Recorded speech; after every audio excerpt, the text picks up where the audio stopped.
কেন আমরা সিরাত পড়ব? উদ্দেশ্য কি? যে আল্লাহ রাসূল সাল্লাল্লাহু আলাইহি ওয়াসাল্লামের সিরাত থেকে আল্লাহ রাসূল সাল্লাল্লাহু আলাইহি ওয়াসাল্লামের আদর্শের অনুসরণের কি কি বিষয় খুঁজে পাই। কোরআন পড়লেই তো আমাদের আল্লাহ রাসূলের জীবনী পড়া হয়ে যায়, বা তার জীবন থেকে আদর্শগুলো কি কি সব জানা যায়। হাদিস পড়লে তো জানা যায়, আবার সিরাতের কেন প্রয়োজন? আসসালামু আলাইকুম ওয়া রাহমাতুল্লাহি ওয়া বারাকাতুহু। ইন্নাল হামদালিল্লাহি ওয়াহদাহু ওয়াসসালাতু ওয়াসসালামু আলা মান লা নাবিয়্যা বা'দাহু, আম্মা বা'দ। ফাআউযু বিল্লাহি মিনাশ শাইতানির রাজীম। বিসমিল্লাহির রহমানির রহিম। লাকাদ কানা লাকুম ফি রাসূলিল্লাহি উসওয়াতুন হাসানাহ লিমান কানা ইয়ারজুল্লাহ ওয়াল ইয়াউমাল আখির ওয়া যাকারাল্লাহা কাসীরা। প্রশংসা আল্লাহ রাব্বুল আলামিনের জন্য, দরুদ ও সালাম বর্ষিত হোক শেষ নবী আহমদ মুস্তাফা মুহাম্মদ মুস্তাফা সাল্লাল্লাহু আলাইহি ওয়াসাল্লামের প্রতি। সাধারণত এই ধরনের প্রোগ্রামগুলো খুব বেশি হয় না, আর এই ধরনের প্রোগ্রামগুলোতে আসলে অংশগ্রহণ করার লোকও খুব বেশি পাওয়া যায় না। আজকে আপনি যদি পাশে যদি ফুটবল মাঠে যান, সেখানে পা ফেলার জায়গা পাবেন না। কিন্তু যখন আপনি আল্লাহ রসুলের জীবনী নিয়ে আলোচনা করবেন, আল্লাহ রসুল সাল্লাল্লাহু আলাইহি ওয়াসাল্লামের জীবনী, তার আদর্শকে নিজের জীবনে বাস্তবায়ন করতে হবে, এই ধরনের আকাঙ্ক্ষা নিয়ে যখন আপনি কোনো প্রোগ্রাম করবেন, এখানে আপনার সেই ধরনের লোক সমাগম হবে না, মানুষ সেভাবে সাড়া দেবে না। কারণ মানুষের ডোপামিনটা এখানে রিলিজ হবে না। মানুষের অন্তরের যে চাহিদা, নাফসে আম্মারার যে চাহিদাগুলো, ওই ক্ষুধাগুলো এখানে মিটবে না। এখানে আসতে গেলে মানে নিজেকে একটা চরম আদর্শের পথে নিয়ে যেতে হবে, যে এই পথগুলো শয়তান সবসময় অপছন্দ করে। আর মানুষের অন্তর সবসময় শয়তানের পছন্দের জায়গাতে যেতে চায়। শয়তান যে আমাদের প্রকাশ্য শত্রু, এটা আমরা বুঝেও না বোঝার ভান করি।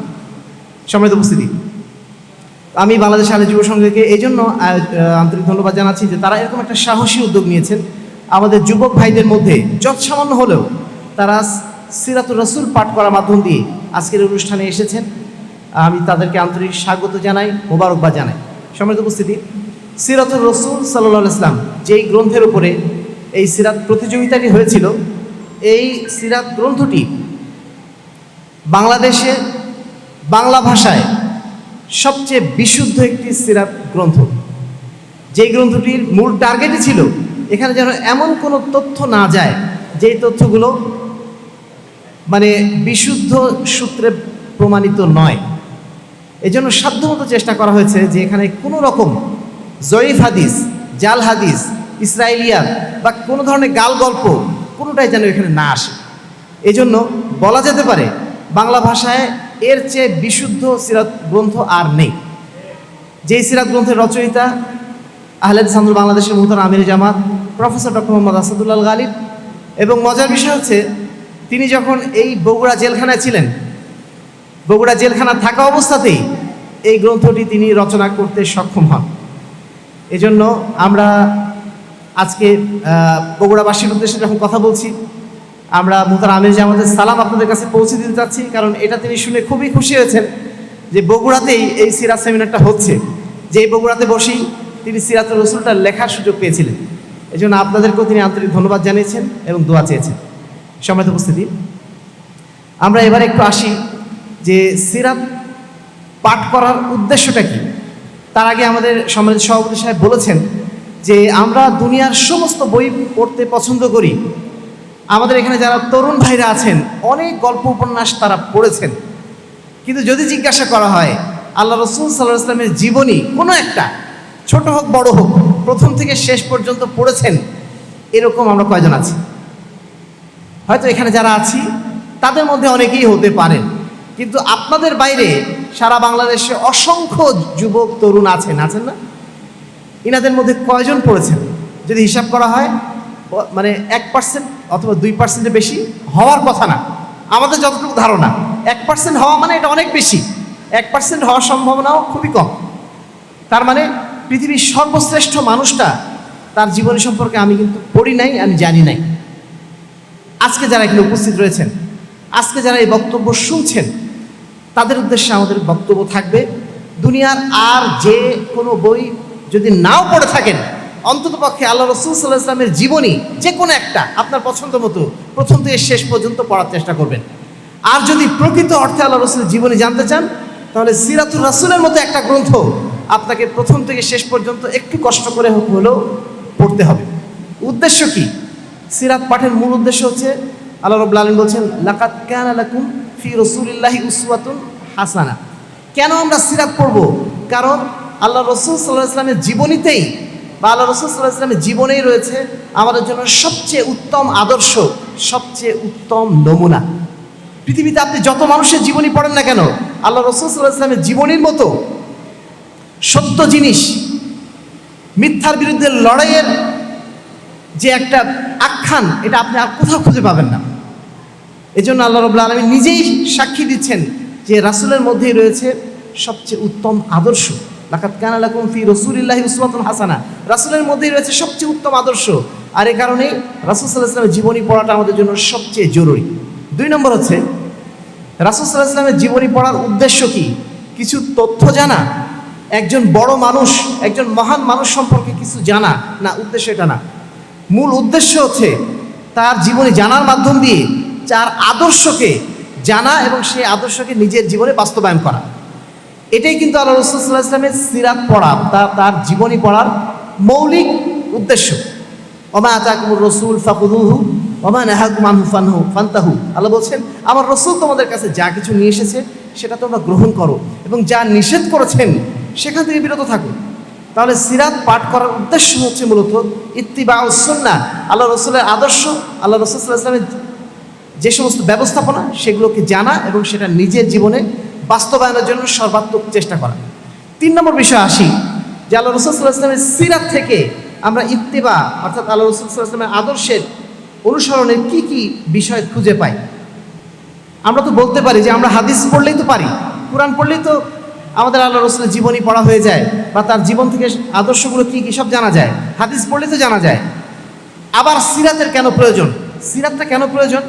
ধরেন আপনারা যারা শিক্ষক আছেন তারা জানেন যে একটা ছাত্রকে যদি আপনি থিওরি পড়ান, ওই থিওরিটা মাথার উপর দিয়ে চলে যাবে, কিন্তু যদি ওইটা তাকে প্র্যাকটিক্যালি দেখান, এইভাবে হচ্ছে সেইভাবে হচ্ছে, যদি আপনি একটা স্ক্রিন নিয়ে আসেন, স্ক্রিন নিয়ে এসে দেখান যে ডাইনোসর এমন ছিল, বা আপনার বাঘ এমন হয়, সিংহ এমন হয়, সে যখন সচক্ষে দেখবে তখন তার মধ্যে অনুভূতিটা আরও বেশি জাগ্রত হবে না? আল্লাহ রাসূল সাল্লাল্লাহু আলাইহি ওয়াসাল্লামের সিরাতটা যখন আমরা পাঠ করি তখন আল্লাহ রাসূলের আদর্শগুলো আমাদের কাছে জীবন্ত হয়ে ধরা পড়ে। গত 3 দিন আগে আমাদের বাসায় একজনের একটু সমস্যা হয়েছিল। সমস্যাটা কী ধরনের সমস্যা? হয়তো ওই যে ব্ল্যাক ম্যাজিক করে না কেউ, এরকম কোনো সমস্যা হয়েছিল। তখন রুকিয়ার একটা বই বাসায় ছিল। তো রুকিয়ার বইটা পড়ে অনেক দোয়া তো আমরা জানি, তাই না? কিন্তু দোয়াগুলো পড়ার সময় পরিপূর্ণ বিশ্বাস অনেক সময় আসে না। ওই জন্য ওই বইটাতে যেটা করা হয়েছে যে শুরুতে অনেকগুলো ঘটনা দেওয়া হয়েছে যে এই দোয়াটা পড়লে এইভাবে কাজ হয়েছে। কারণ যখন এই ঘটনা পড়া হলো, পড়ার পরে ওই দোয়াটা পড়তে গিয়ে একটা আত্মবিশ্বাস আসলো, এবং ওই আত্মবিশ্বাসের সাথে যখন দোয়াটা পড়া হলো দেখা গেল শরীরে সেটা কাজ করছে। তো ঠিক সেরকমই আমি জানি তো অনেক হাদিস, আমি তো কোরআনের আয়াত অনেকগুলো জানি, অনেক ভালো ভালো আদর্শের কথা জানি। আমি জানি যে সত্য কথা বলতে হয়, আমি জানি যে মিথ্যা কথা ত্যাগ করতে হয়, আমি জানি যে যদি আমি কোনো ভালো কাজ করি অবশ্যই তার প্রতিদান আমি আল্লাহর কাছে পাবো, এটা আমি জানি। কিন্তু যখন আমি আল্লাহ রাসূল সাল্লাল্লাহু আলাইহি ওয়াসাল্লামের জীবনী থেকে সরাসরি ঘটনাগুলো দেখব, যখন দেখবো আল্লাহ রাসূল সাল্লাল্লাহু আলাইহি ওয়াসাল্লামের উপরে আল্লাহ রাব্বুল আলামিন কীভাবে সাহায্য ঢেলে দিয়েছেন, যেই মক্কায় তিনি মানুষের কাছে ছিলেন সবচেয়ে নিগৃহীত ব্যক্তি, যেই মক্কা ছেড়ে যাওয়ার পরে পুনরায় মক্কায় ঢুকবেন এই চিন্তা তার করাটা অনেক কঠিন ছিল। সেই মক্কায় যখন তিনি ঢুকলেন সেই সময় এমনই বিজয়ীর বেশে ঢুকলেন যে একটা মানুষ তার বিরুদ্ধে অস্ত্র তোলার সাহস পর্যন্ত পেল না। এই ঘটনা যখন দেখবো আমাদের ঈমানটা কি বৃদ্ধি পাবে না? ঘটনা জানার সাথে সাথে যখন মানে আল্লাহ রাব্বুল আলামিনের যে ওয়াদাগুলো, যে আল্লাহ রাব্বুল আলামিন অবশ্যই মুত্তাকিনদের সাহায্য করেন, কিভাবে সাহায্য করেন, যখন আল্লাহ রাসূলের জীবনীতে আমরা দেখতে পাবো তখন আমাদের মধ্যে একটা দৃঢ় বিশ্বাস জন্মাবে। এই দৃঢ় বিশ্বাসটা জন্মানোর জন্যই সিরাতটা পড়াটা জরুরি। তাহলে আত্মবিশ্বাস নিয়ে সমাজের বুকে চলা যায়, সমাজের বুকে দৃঢ় পদক্ষেপে এগিয়ে যাওয়া যায়।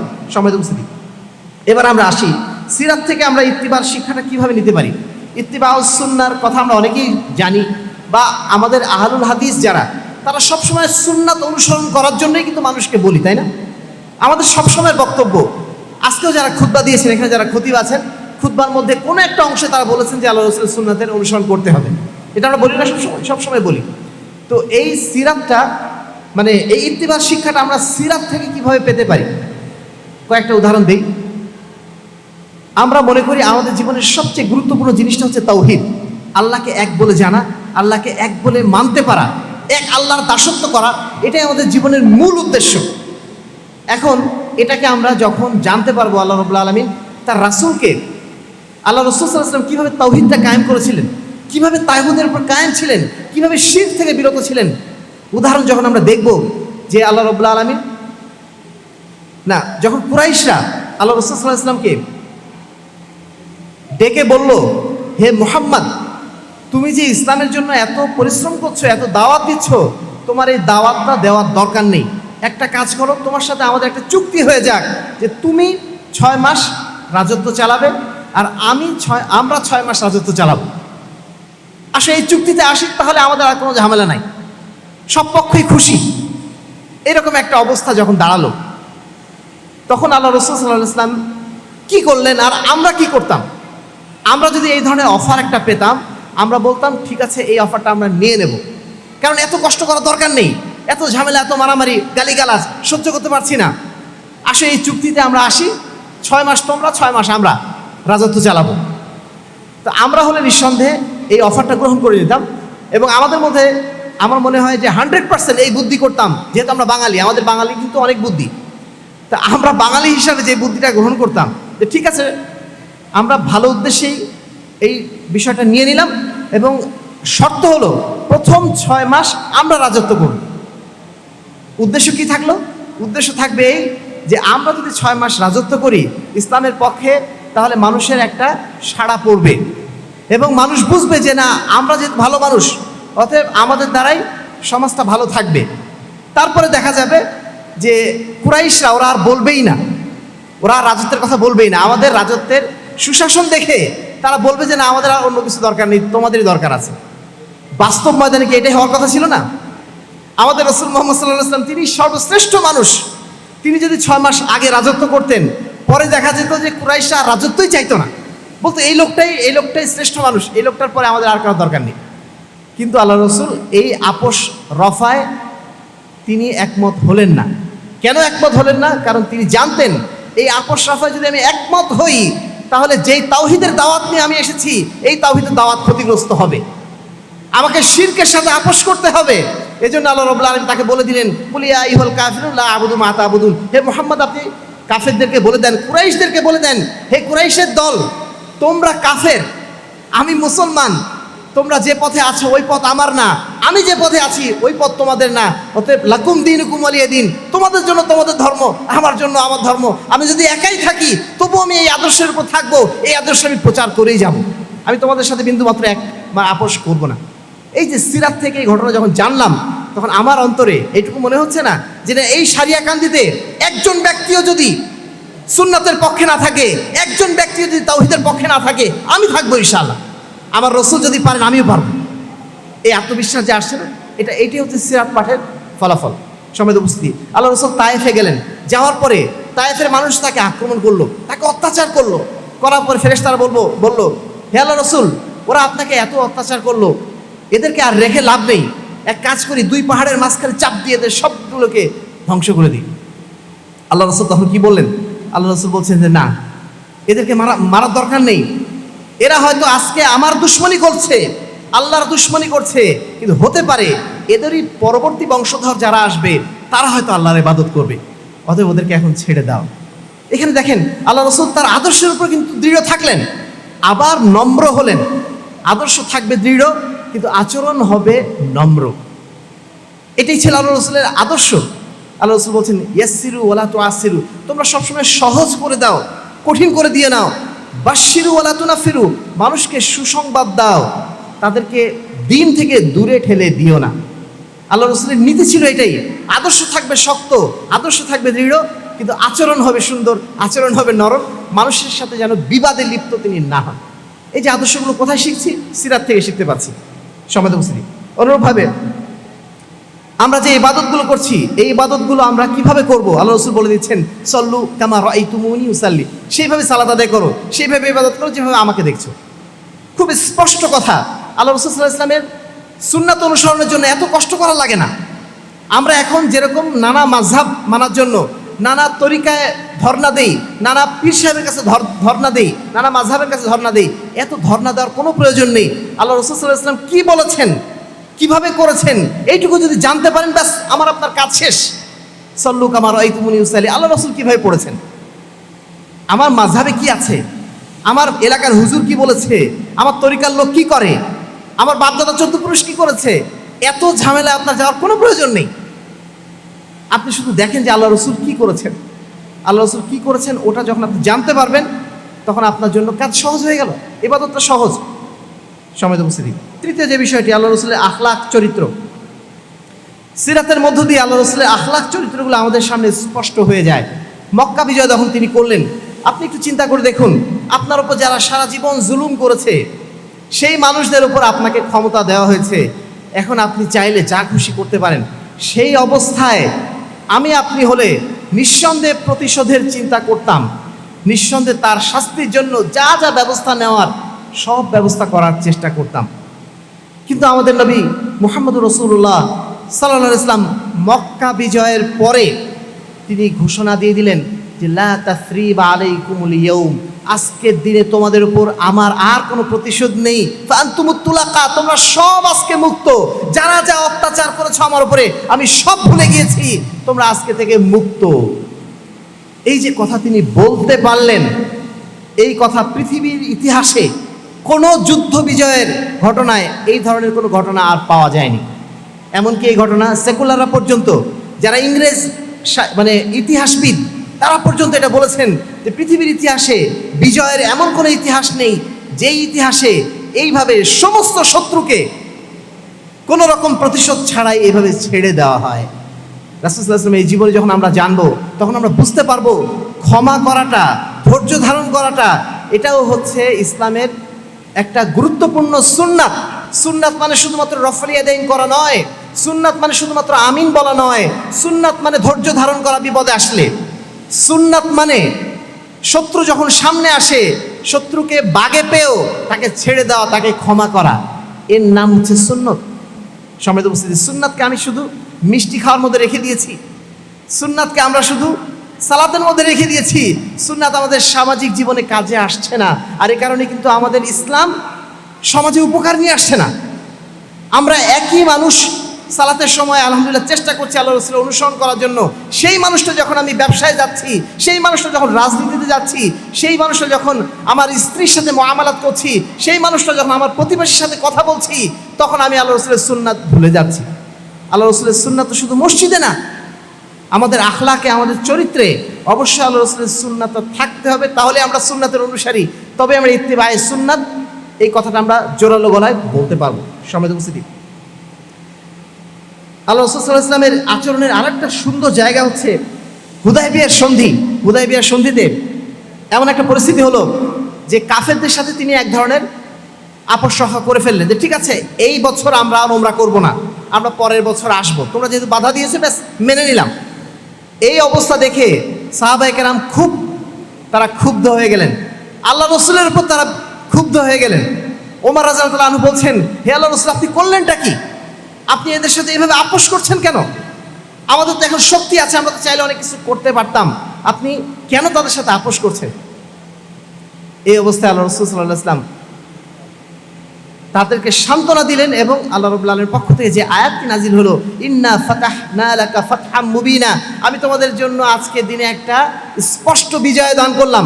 বাহ্যিকভাবে মনে হচ্ছে যে পরাজয়, কিন্তু এটা আসলে পরাজয় ছিল না। এই হুদায়বিয়ার সন্ধির কারণেই পরের বছর যে আল্লাহ রাসূল সাল্লাল্লাহু আলাইহি ওয়াসাল্লাম শুধুমাত্র ওমরা করেন নাই, তিনি মক্কা বিজয় করে তারপরে এসেছিলেন।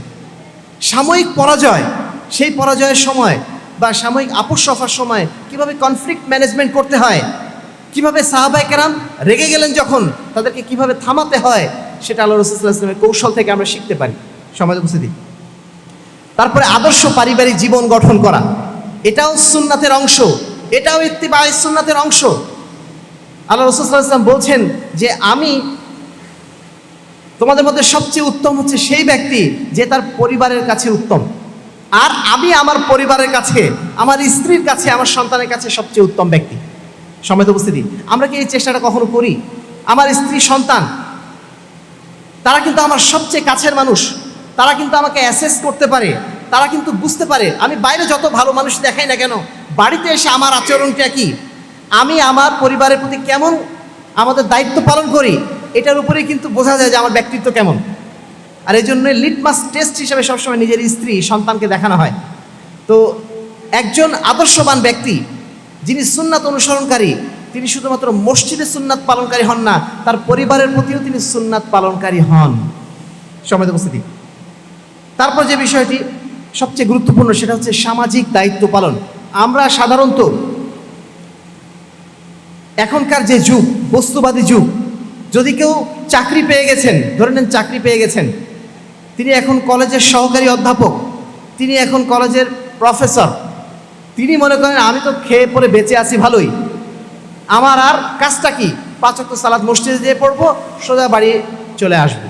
সমাজের প্রতি কোনো দায়িত্ব তিনি অনুভব করেন না। মাসে লাখ টাকা বেতন পাচ্ছেন, তার সন্তানরা ভালো ভালো জায়গায় পড়াশোনা করে অথবা দেশের বাইরে চলে গেছে, তিনি মনে করছেন আমার দায়িত্ব শেষ। সমাজের প্রতি আর দায়িত্ব কেউ অনুভব করেন না। অথচ আল্লাহ রাসূল সাল্লাল্লাহু আলাইহি ওয়াসাল্লামের জীবনটা দেখেন, পুরোটা জীবন তার গেছে সংগ্রামের মধ্য দিয়ে। 23টা বছরের নবুয়তি জীবন তো সংগ্রামের মধ্যে গেছেই। তিনি একদম শুরু থেকেই সংগ্রাম চালিয়ে আসছেন। সেই সংগ্রামের ইতিহাসটা আমাদের জানা দরকার। সমাজের প্রতি কীভাবে দায়িত্ব পালন করতে হয়। আল্লাহ রাসূল সাল্লাল্লাহু আলাইহি ওয়াসাল্লাম যখন ছোট্ট মানুষ, 15 বছর বয়সে তিনি হেলফুল ফুজুল গঠন করার মাধ্যম দিয়ে সমাজের প্রতি তার দায়িত্ববোধের পরিচয় দিয়েছিলেন। তিনি ছিলেন তার সমাজের এমন একজন ব্যক্তি যাকে বলা হতো আল আমিন, যাকে বলা হতো আস-সাদিক। তিনি ছিলেন একজন ন্যায়পরায়ণ ব্যক্তি, তিনি ছিলেন সত্যবাদী ব্যক্তি। তিনি 40 বছর পর্যন্ত, যতদিন তিনি নবুয়তের প্রচার করেন নাই, ততদিন পর্যন্ত মানুষের কাছে কিন্তু পরিচিত ছিলেন একজন সত্যবাদী এবং আল আমিন হিসাবে, তাই না? তার মানে তিনি নিজেকে তৈরি করেছিলেন ওইভাবে।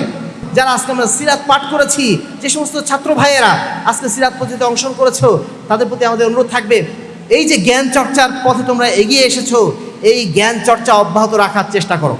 প্রতিদিন অল্প কিছু হলেও কোরআন এবং হাদিস থেকে পড়াশোনা করার চেষ্টা করো, নতুন কিছু জানার চেষ্টা করো, নতুন কিছু শেখার চেষ্টা করো। এই জ্ঞানই হচ্ছে আমাদের আলোর পথ দেখাবে। 2 নম্বর হচ্ছে, জ্ঞানটা শুধু অর্জন করলেই হবে না, শুধু জানলেই হবে না, সেই জানাটাকে নিজের জীবনে প্রতিদিন একটু একটু করে বাস্তবায়ন আমরা যেন করার চেষ্টা করি। দাড়ি নাই, কালকে থেকে দাড়ি রাখা শুরু করে দিই। টাকনুর নিচে কাপড় পরতাম, এখন থেকে টাকনুর নিচে কাপড় উঠিয়ে দিই। 5 ওয়াক্ত সালাত মসজিদে পড়তাম না, এখন থেকে মসজিদে পড়ি। ফজরের সালাতটা মসজিদে পড়তাম না, এখন থেকে ফজরের সালাতটা মসজিদে পড়বো। এইভাবে আস্তে আস্তে আল্লাহ রাসূলের আদর্শগুলো নিজের জীবনে যেন বাস্তবায়ন করার চেষ্টা করি। 3 নম্বর কাজ হচ্ছে, যখন আমি সব কিছু আমার মোটামুটি একটা ভালো জায়গায় চলে আসলো, আমার পরবর্তী কাজ হবে সমাজের বুকে এই দাওয়াতটা ছড়িয়ে দেওয়া। আমি যেমন 5 ওয়াক্ত সালাত মসজিদে পড়ছি, আমার বন্ধুও যেন 5 ওয়াক্ত মসজিদে সালাত আদায় করে। এই দায়িত্ব আমার পরিবার, আমার সন্তান, আমার আশপাশের মানুষ যারা আছে, সবার প্রতি আমার একটা দায়িত্ব আছে, সবার প্রতি আমার কর্তব্য আছে। সেই কর্তব্য যেন আমরা পালন করার চেষ্টা করি। এই চ্যালেঞ্জ মোকাবেলার জন্য আমাদের এইটুকু দায়িত্ব নিতেই হবে। এই দায়িত্বটা দিয়ে দেওয়ার জন্যই, স্মরণ করার জন্যই আজকের এই আয়োজন। সম্মানিত উপস্থিতি, আলোচনা শেষ। আজকের এই সিরাত মাহফিলে উপস্থিত সমস্ত ভাইদের প্রতি, সমস্ত মুরব্বিয়ানে কেরামের প্রতি আমাদের বিনীত অনুরোধ থাকবে, আসুন আল্লাহ রাসূল সাল্লাল্লাহু আলাইহি ওয়াসাল্লামের সুন্নাতকে আমরা নিজের জীবনে বাস্তবায়ন করি। আমাদের সমাজে, আমাদের রাষ্ট্রে আল্লাহ রাসূলের আদর্শকে পরিপূর্ণভাবে বাস্তবায়ন করার জন্য সাধ্যমতো আমরা প্রতিজ্ঞা গ্রহণ করি। আল্লাহ রাব্বুল আলামিন আমাদের এই প্রতিজ্ঞাকে যেন বাস্তবায়ন করার তৌফিক দান করেন। আমরা যেন আজকের এই অনুষ্ঠান থেকে বের হওয়ার পরে প্রতিটা মুহূর্তে যেন আল্লাহ রাসূল সাল্লাল্লাহু আলাইহি ওয়াসাল্লামের সিরাতকে যেন অনুভব করার চেষ্টা করি এবং সেটা নিজের জীবনে আমরা বাস্তবায়ন করার চেষ্টা করি। আল্লাহ রাব্বুল আলামিন আমাদের সকলকে আল্লাহ রাসূলের সিরাত অনুযায়ী, তার সুন্নাত অনুযায়ী নিজের জীবনকে, নিজের সমাজকে গড়ে তোলার জন্য তৌফিক দান করেন। আমরা সকলেই বলি আল্লাহুম্মা আমিন। বাংলাদেশ আহলে যুব সংঘ 1978 সাল থেকে এই প্রচেষ্টায় চালিয়ে যাচ্ছে। বাংলার প্রতিটা কোনায় কোনায় এই দাওয়াতে আমরা ছড়িয়ে দেওয়ার চেষ্টা করছি। আলহামদুলিল্লাহ, আল্লাহ রাব্বুল আলামিনের অশেষ রহমত, আজকে কিন্তু বাংলাদেশের প্রতিটা কোনায় সুন্নাতের প্রতি ফিরে আসার আহ্বান সব জায়গায় আমরা লক্ষ্য করছি। আমাদের সেনাত প্রধান পর্যন্ত সম্প্রতি তিনি বলেছেন যে আমাদের সালাতে বেদাত হচ্ছে, আমাদের দোয়ায় বেদাত হচ্ছে। বেদাত থেকে ফিরে এসে আমাদেরকে একটা সুন্দর ইসলামী সমাজ গড়ে তুলতে হবে। একজন সেনা প্রধানের মুখে যখন এই কথা আমরা শুনছি, আমাদের অন্তরটা প্রশান্ত হয়ে যাচ্ছে না? আমরা চাই এই আহ্বান সেনাপ্রধান শুধু নয়, প্রধানমন্ত্রীর মুখ থেকে এই আওয়াজটা আসুক, প্রেসিডেন্টের মুখ থেকে এই আওয়াজটা আসুক, সমাজের প্রতিটা অংশ থেকে এই আওয়াজটা বের হোক। সেজন্য আজকের এই আয়োজন। আল্লাহ রাব্বুল আলামিন আমাদের আজকের এই আয়োজন যেন সার্থক করেন, সুন্দর করেন। আমাদের যে সমস্ত তরুণ ভাইরা আজকের এই আয়োজনে অংশগ্রহণ করেছেন, তাদের মধ্যে একজনও যদি এই সিরাত অনুযায়ী নিজের জীবনকে পরিচালনা প্রেরণা পান, আজকের আয়োজনকে আমরা সার্থক মনে করব। আহলে হাদিস আন্দোলন বাংলাদেশ হাদিস ফাউন্ডেশন শিক্ষা বোর্ডের পক্ষ থেকে আন্তরিকভাবে ধন্যবাদ জানাচ্ছি। আজকের আয়োজক কমিটিকে আন্তরিক ধন্যবাদ, মোবারকবাদ জানাচ্ছি। আল্লাহ রাব্বুল আলামিন তাদের এই মোবারক মেহনতকে যেন আরও জোর গতিতে অব্যাহত রাখার যেন তৌফিক দান করেন। আল্লাহ রাব্বুল আলামিন যাবতীয় বিপদ আপদ থেকে তাদেরকে যেন হেফাজত করেন। সামনের দিনগুলোতে বাংলাদেশ আহলে যুব সংঘ যে দাওয়াত নিয়ে সমাজের বুকে এগিয়ে যাচ্ছে, এই দাওয়াতকে আরও শক্তিশালীভাবে এগিয়ে নেওয়ার জন্য তৌফিক দান করেন। আল্লাহুম্মা আমিন ওয়া আখিরু দাওয়ানা আলহামদুলিল্লাহি রাব্বিল আলামিন। আসসালামু আলাইকুম ওয়া রাহমাতুল্লাহি ওয়া বারাকাতুহু। আহলে হাদিস আন্দোলন বাংলাদেশ, আসুন পবিত্র কুরআন ও সহিহ হাদিসের আলোকে জীবন গড়ি।